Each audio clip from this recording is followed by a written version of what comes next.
Praise the lord. యేసుక్రీస్తు ప్రభువారి ఘనమైన నామంలో అందరికీ ఈ నూతన దినపు శుభాలు. కీర్తన గ్రంథం 2వ అధ్యాయం 8వ వచనాన్ని జ్ఞాపకం చేసుకుందాం.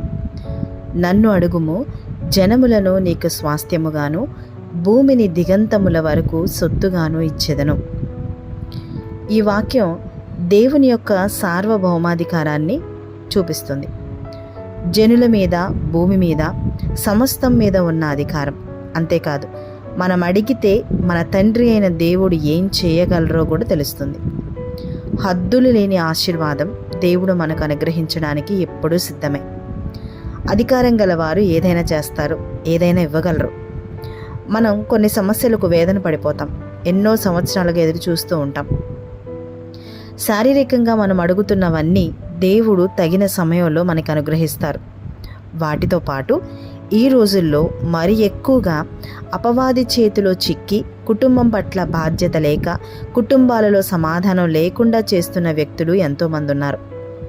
వారు మంచి మార్గంలోకి రావాలని, మారు మనసు పొంది రక్షణ తీసుకోవాలి అని ఎన్నో సంవత్సరాలుగా ప్రార్థన చేస్తున్న కుటుంబాలు చాలా ఉన్నాయి.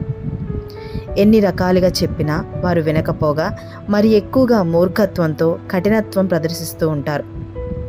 మనం ఎంత చెప్పినా, ఎన్ని రకాలుగా ప్రయత్నించినా వారిని దేవుని మార్గంలోకి మనం తీసుకుని రాలేం.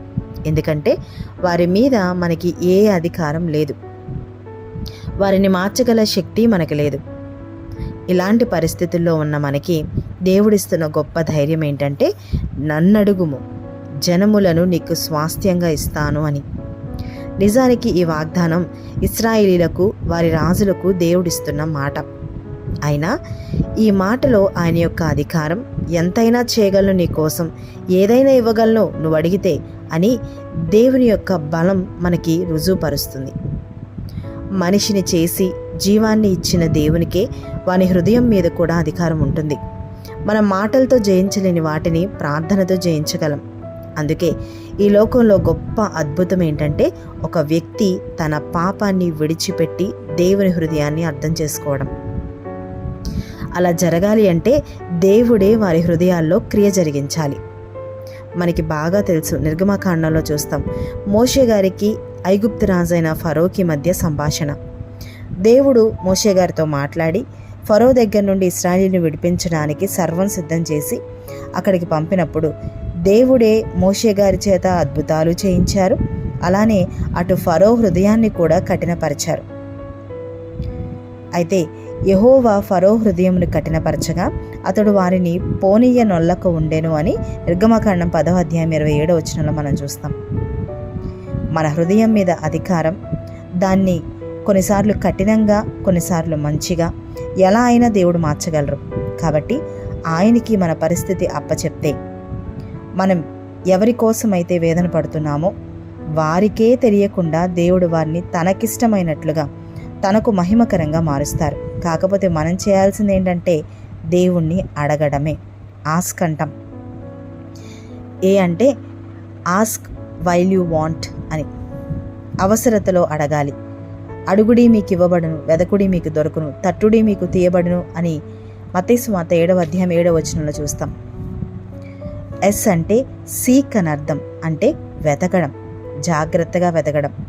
పోగొట్టుకున్నది వెతకాలి, దొరికేదాకా వెతకాలి, పొందుకునే అంతవరకు కూడా దేవుణ్ణి మనం అడగాలి. అంత పట్టుదల మనకు ఉండాలి.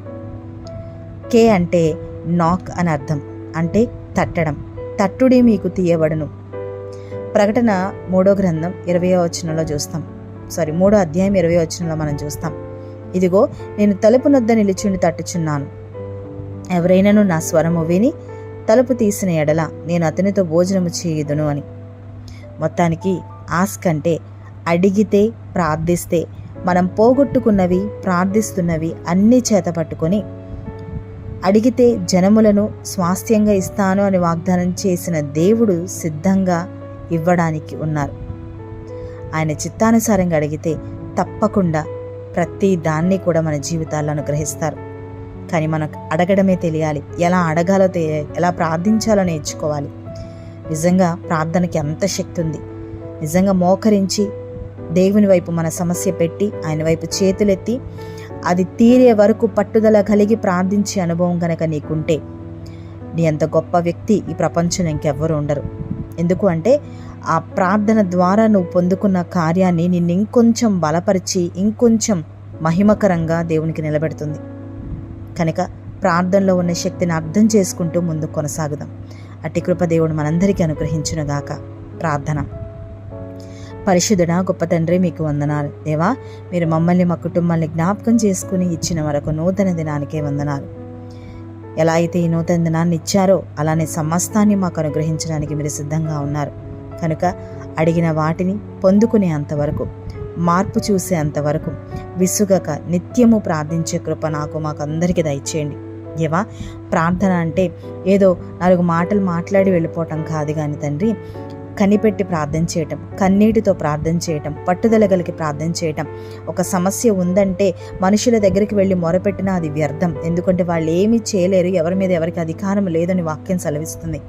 అవును ప్రభా, కేవలం హృదయాల మీద మీకు మాత్రమే అధికారం ఉంది గనక దేవా, మీ సన్నిధిలో కూర్చొని మేము అనుకున్న పని లేదంటే మేము అడుగుతున్న కార్యం జరిగే అంతవరకు కూడా తండ్రి ఒక పట్టుదలతో, నిరీక్షణతో, విశ్వాసముతో దేవా దాన్ని పొందుకునే శక్తి, అటువంటి ఆలోచన, విచక్షణ, పట్టుదల ప్రతి బిడ్డకు మీరు దయచేయండి అయా.